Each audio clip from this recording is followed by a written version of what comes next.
Breaking news. Hyderabad Rajendra Nagar పరిధిలోని ఉప్పరపల్లిలో గల మారుతి సుజుకి కారు సర్వీసింగ్ సెంటర్లో భారీ అగ్ని ప్రమాదం చోటు చేసుకుంది. ఈ ప్రమాదంలో 2 కార్లు పూర్తిగా దగ్ధమవగా భారీగా ఆస్తి నష్టం సంభవించింది.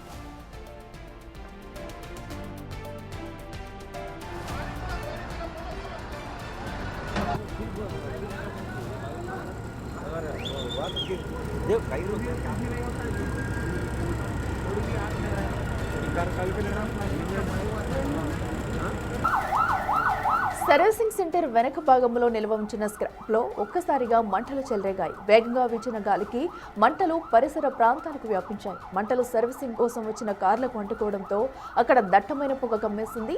ఒక్కసారిగా మంటలు ఎగిసిపడడంతో స్థానికులు తీవ్ర భయాందోళనకు గురయ్యారు.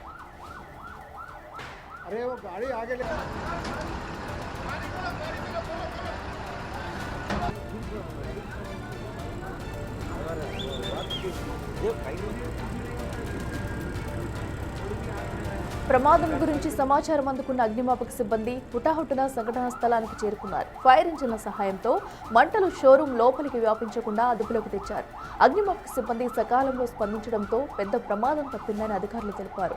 ఈ ప్రమాదంలో 2 కార్లు మంటలకు ఆహుతయ్యాయని, మరికొంతమేర ఆస్తి నష్టం జరిగిందని అధికారులు ప్రాథమికంగా నిర్ధారించారు. అయితే ఎవరికి ఎలాంటి గాయాలు కాకపోవడంతో అందరూ ఊపిరి పీల్చుకున్నారు.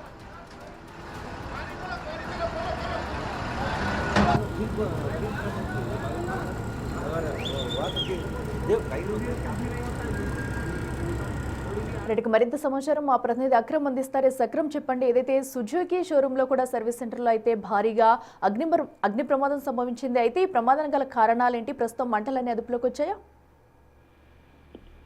యశాఖిల ప్రస్తుతానికైతే మంటలు పూర్తిగా అయితే అదుపులోకి వచ్చాయని చెప్పుకోవచ్చు. ప్రధానంగా హైదరాబాద్ లో వరుస అగ్ని ప్రమాదాల వల్ల ప్రజలు తీవ్ర భయాందోళనకు గురవుతున్నారనే దాంట్లో ఎలాంటి సందేహం అయితే అవసరం లేదు. తాజాగా నిన్న రాత్రి అర్ధరాత్రి దాదాపు 1:45 సమయంలో ఈ రాజేంద్ర నగర్ పోలీస్ స్టేషన్ పరిధిలోని ఉప్పర్పల్లిలో ఉన్నటువంటి ఒక Maruti Suzuki car servicing centre లోనైతే మరో అగ్ని ప్రమాదం సంభవించింది. అయితే రాత్రి జరగడంతో అక్కడ వర్కింగ్ స్టాఫే కానీ లేకుంటే స్థానికంగా ఎవరు లేకపోవడంతో అయితే ఎవరికి గాయాలు అవ్వడమే కానీ ఎలాంటి ప్రాణ నష్టం అయితే జరగలేదంటూ కూడా ఫైర్ సేఫ్టీ అధికారులు చెప్తున్నారు. అయితే ఆ కార్ షోరూమ్ లో ఏదైతే ఆ సర్వీసింగ్ సెంటర్ లో నిప్పులను గమనించినటువంటి స్థానికులు వెంటనే హుటాహుటిన అటు అగ్నిమాపక సిబ్బందికి కాల్ చేసేసరికి అటు అగ్నిమాపక సిబ్బంది కూడా స్పందించి స్పాట్ కి అయితే వచ్చేసి మొత్తంగా మంటలని అదుపు చేసే ప్రయత్నంలో అయితే పడ్డారు. దాదాపు గంట సేపు ప్రయత్నించిన తర్వాత పూర్తిగా షోరూమ్ లో ఉన్నటువంటి అగ్ని మొత్తం కూడా కంట్రోల్లో చేసుకున్నట్టు కూడా ఫైర్ సేఫ్టీ అధికారులు అయితే చెప్పారు. అయితే ఈ అగ్ని ప్రమాదంలోనైతే ప్రధానంగా ఒక కార్ సర్వీసింగ్ సెంటర్ లో జరిగింది కాబట్టి అందులో ఉన్నటువంటి 2 కార్లు పూర్తిగా దగ్ధమయ్యాయంటూ కూడా తెలుస్తోంది. అటు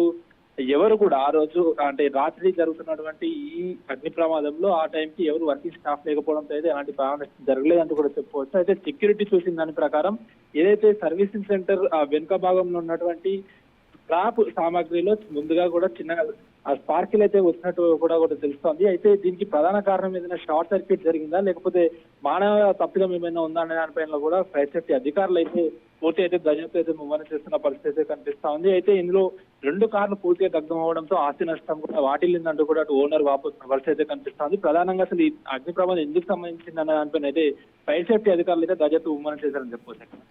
అక్రమ్, అయితే ఏదైతే ఆ సర్వీసింగ్ సెంటర్ వెనకాలే అంత పెద్ద మొత్తంలో ఎందుకు స్క్రాప్ అనేది కూడా నిల్వ ఉంచారు, దాన్ని త్వరితగతిన తీయకపోవడం కూడా ఒక ప్రధాన కారణంగా చెప్పుకోవచ్చు. అండ్ అలాగే ఎంత మేర నష్టం వాటిల్లిందా? తప్పకుండా అట్లా, ఎందుకంటే ఇప్పుడు ఈ ఏదైతే ఈ మారుతి సుజుకి సంబంధించినటువంటి సర్వీసింగ్ సెంటర్ మనకి శివార్లో ఉంది కాబట్టి ఎక్కడ ఎక్కువ కూడా ఈ క్లీనింగ్ మెయింటెనెన్స్ అయితే ఈ మధ్య తక్కువ ఉండడం కూడా మనం స్థానికంగా వినిపిస్తున్నమాట. అయితే ఆ నేపథ్యంలోనే ఈ సర్వీసింగ్ సెంటర్ ఏదైతే ఉందో ఆ కారు సర్వీసింగ్ సెంటర్ వెనుక భాగంలో కూడా ఎప్పుడు స్థానికంగా ఉన్నటువంటి కొందరు ప్రజలు అక్కడ స్క్రాప్ నిర్వహిస్తున్నారంటూ కూడా స్థానికులు చెప్తున్న పరిస్థితి. అయితే దాంట్లో భాగంగానే అక్కడే పక్కన ఉన్నటువంటి ట్రాన్స్ఫార్మర్లను అయితే ముందుగా నిప్పులు స్టార్ట్ అయ్యాయంటూ కూడా తెలుస్తుంది. అయితే అది షార్ట్ సర్క్యూట్ వల్ల అయిందా లేకపోతే ఇంకేదైనా కారణం వల్ల అక్కడ నిప్పులు వచ్చాయా, స్పార్కిల్ రావడానికి ప్రధాన కారణం ఏంటి అనే దానిపైన కూడా అటు ఫైర్ సేఫ్టీ అధికారులు అయితే దర్యాప్తు చేస్తున్నారు. ముందుగా ఆ స్క్రాప్ లో ఈ స్పార్కిల్ స్టార్ట్ అవ్వడంతో అది మెల్లిమెల్లిగా పెరిగిపోయి ఇటు షోరూమ్ లో ఉన్నటువంటి కార్లు కూడా దగ్ధమైనట్టు కూడా తెలుస్తుంది. దాదాపు 2 కార్లు దగ్ధం అవడంతో లక్షల్లో కూడా ఆస్తి నష్టం జరిగి ఉండవచ్చు అంటూ కూడా అటు ఫైర్ సేఫ్టీ అధికారులు అయితే ప్రస్తుతానికి అంచనా వేస్తున్న పరిస్థితి అయితే కనిపిస్తుంది. Right Akram, thank you.